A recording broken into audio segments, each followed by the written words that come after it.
Bonjour et bienvenue sur le plateau de Sédentaire. Je suis Yves Calva. Aujourd'hui, nous avons deux invités très spéciaux. Jean-Luc Deloise et Richard de la critique intellectuelle des publicités de chez Amplitude Productions. Merci Yves. Alors, tout d'abord, nous souhaitons féliciter Arthur0200 pour avoir trouvé combien de fois apparaissait l'étiquette du sniper dans la vidéo Epic Short Action Scene 5, spécial 200 abonnés. C'est pour toi Arthur. I want you, Arthur, to watch your videos. Alors, notre sujet principal aujourd'hui, ça va être les premières vidéos d'Amplitude Productions. Vous savez, les toutes premières avec une qualité bien pourrie, 240 pixels. Maintenant, on a du HD 1980 pixels, mais Richard en parlera mieux que moi. Oui, comme vous le savez, les tout premiers courts-métrages d'Empire Studio Productions ont été tournés en juillet-août 2010. C'était les polices d'intervention. A suivi juste après, par exemple, le combat au Vietnam qui a été sorti dans le mois de septembre. Suivi juste après de Sauver le soldat Johnson, tourné en octobre, mais sorti en décembre à cause de certains problèmes de logiciel. D'ailleurs, là où ont été tournés ces films, ne serait-ce pas la forêt où ont été jouées les premières parties Airsoft? Ah mais vous avez tout juste, monsieur Deloise. Ah oui, là où ont été tournées ces parties à l'ancienne. Ah, et d'ailleurs, nous avons Francis 2 en ligne. Ah, Francis, vous êtes là? Oui, très bien, et... Alors, vous êtes devant la forêt, est-ce que je vois? Oui, je suis bien donc dans la forêt où ont été tournés deux chefs-d'œuvre de Empire Studio Productions, quasiment les deux premiers.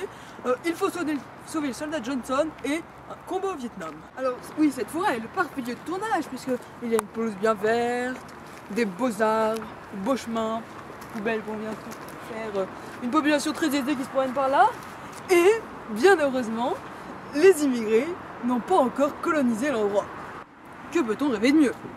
Par contre, j'ai quelques doutes sur l'installation d'une civilisation primitive dans les bas-fonds de cette forêt. Mais ce ne sont que des doutes, je vous le rassure. Alors nous entrons dans cette forêt et là je vais vous montrer l'endroit où les 4 soldats américains dans combat au Vietnam prennent leur petit déjeuner. Alors l'endroit a beaucoup changé depuis la dernière fois que je suis venue, mais là on peut reconnaître l'endroit où une grenade est lancée contre les Vietnamiens. Mais enfin, mais qu'est-ce que c'est que ça? Bon, on va dire qu'on n'a rien vu, hein. Je préviendrai les autorités locales. Alors là, nous marchons sur les pas de deux célébrissimes acteurs d'Empire Studio Productions, Kylian Besson et Guillaume L, n'est-ce pas?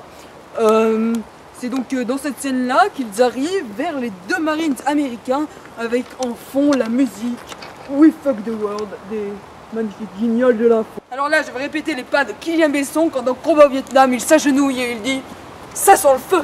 Cette phrase est vraiment lourde de sens. Car l'odeur du feu, c'est l'odeur de la vie. La vie, c'est tout. Mais d'ailleurs, ça sent vraiment le cramé ici. Et pourquoi il y a un feu ici? Mais c'est quoi ce bazar? Pas possible, mais qu'est-ce que ça fait là tout ça? Qu'est-ce que ça fait là? Ah oh mon Dieu! Oh mon Dieu! Tellement historique! Mon Dieu! Oh non, mais ça y est, mes mocassins. Bon, c'est tout trop. Je vais aller dans la cabane des 4 marines pour aller comporter, hein, c'est pas? Je savais que ça allait me faire du bien dans cette cabane. Mais pourquoi est-ce que mes gens se perdent partout? C'est clodo. Bon, on va aller à un endroit où je suis sûr qu'il n'y aura rien. Bon, Yves, la prochaine fois, vous me donnerez un reportage dans une forêt où il n'y a pas ces civilisations primitives qui mettent leurs amis partout. Ah, voir cet endroit me réconforte. Là, ici, je me souviens, la scène où il y a un soldat russe qui se fait tuer par le capitaine à la grenade. Hein. Et là-haut, ces escaliers où les soldats se mettent à couvert parce qu'ils ont entendu un coup de feu. Tout ça, bien sûr, dans Il faut sauver le soldat Johnson.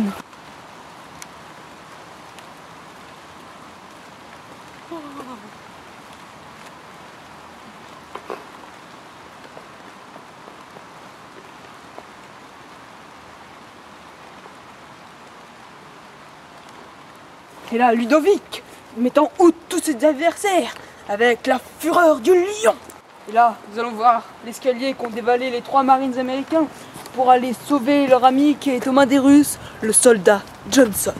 Oh, je suis tout excité rien qu'à l'idée de les descendre. Hein.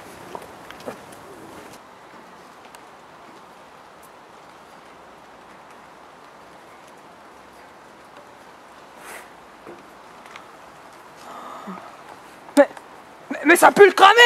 Mais qu'est-ce que c'est que ça? Ils sont encore là, eux! T'as passé cela! Tiens, toi, prends ma veste! Bande de... Encore avec leur feu!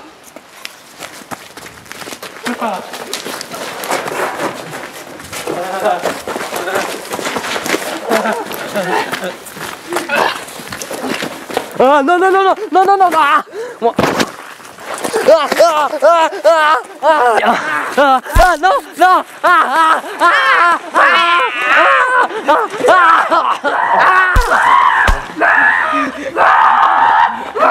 Alors comme vous le voyez, ce reportage est très concluant. Il y a des clodos partout maintenant. Oui, donc vous avez parfaitement raison, monsieur Calva. Mais j'ai toujours raison. J'en ai marre de cette clandestinité incessante, on en a tous marre, on en a marre des clochards, ils pètent tout ce qu'on a fait. J'en ai marre. Et vous, Delannoy, qu'en pensez-vous? Je pense qu'il faut faire une croisade contre ces clochards. Eh bien voilà, je vous dis merci de nous avoir suivis pour cette émission qui parlait des clochards d'assaut. Nous nous retrouverons une autre fois, je ne sais pas quand, l'avenir nous le dira. En attendant, joyeuse Pâques!